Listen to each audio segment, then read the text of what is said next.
Johnny Washington hit the pipe, and the crack bugs went crazy. He caught a glimpse of ragged fingernails flying to the skin on his arms. The nails flailed at the imaginary devils. He then shook like a wet dog, but the crack bugs were persistent. He set to raking his arms harder from his perch on the upturned milk crate. The day was bright and sunny on the streets of South Chicago, but here in the alley behind the Quick Stop, time stood still, and heavy shadows came tumbling from the clouds that seemed to hang everywhere. He didn't know it was all a crack dream, the bugs, the clouds, the feelings of pure heaven. He just took another hit. 50-cent syllables pounded up over the Quick Stop, floating in the air over Johnny's head, begging to be injected into the veins of the empty black teenager whose inner life was composed solely of feelings, rhyme without meaning. He moaned as the euphoria trailed off.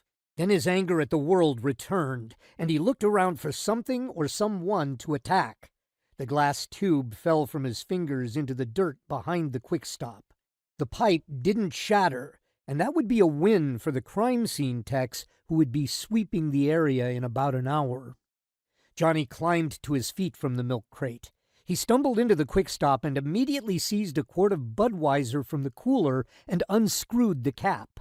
In one long slug, he drained off half the bottle and belched. Joseph Arnold, the proprietor, watched Johnny saunter through his store up to the linoleum countertop where he placed his elbows, the beer bottle trapped between his hands like a squirming bird. Johnny saw it with a twist. Everything he touched just wanted away from him. Arnold looked at him with a look of intense hatred. Johnny wore his pants so low the belt loops underhung his white T-shirt, and the do-rag identified him as a crip, a gangbanger, rhyme-sprung flesh on bones that sought nothing and gave the same in kind.